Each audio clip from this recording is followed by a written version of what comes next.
SNX Marathi, Siddheshwar news express, सत्यासाठी SNX सोबत. तर मतदानाचा अधिकार आपण बजावलेला आहे. तर देशाचे केंद्रीय गृहमंत्री जरी राहिले असला पण रस्त्यातले गल्ली बोळातले प्रश्न सोडवणे नगरसेवक असतात, त्यासाठी मतदान आपण अधिकार बजावला. काय भाव आहेत? लोकशाहीमध्ये हा एक मतदानाचा हक्क प्रत्येकाने बजावला पाहिजे.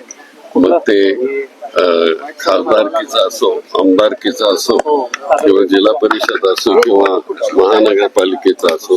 त्यापैकी आज इथं महानगरपालिकेच्या उमेदवारांच्या करता म्हणून आम्ही मतदान केलेलं आहे.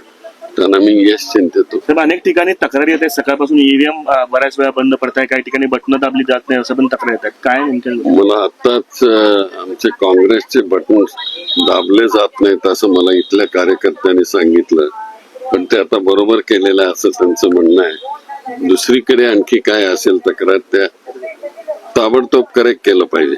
प्रभाग 10 मध्ये एक इन्सिडेंट घडला. एका अपक्ष उमेदवाराने खरंतर आरोप केला की मतदान करण्यासाठी जे मतदार आले ते बटन दाबले जात नसताना तिथल्या अधिकाऱ्यांनी स्वतः भाजपचं बटन दाबून दिलं, अशा पद्धतीचे आरोप तिथले उमेदवार करतात. हे प्रकार अशा पद्धतीने तुम्ही कशा पद्धतीने ऍक्शन घेतली पाहिजे, ऍक्शन घेतली पाहिजे त्याच्यावर.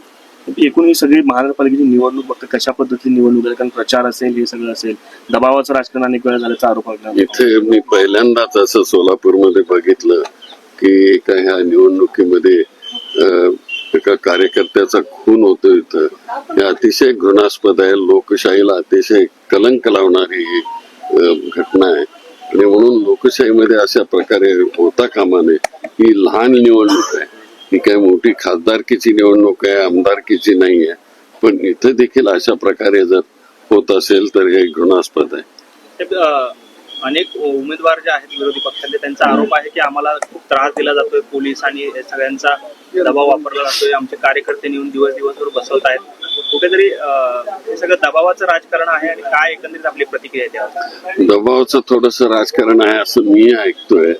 तर आता ते सगळे चौकशी केली पाहिजे.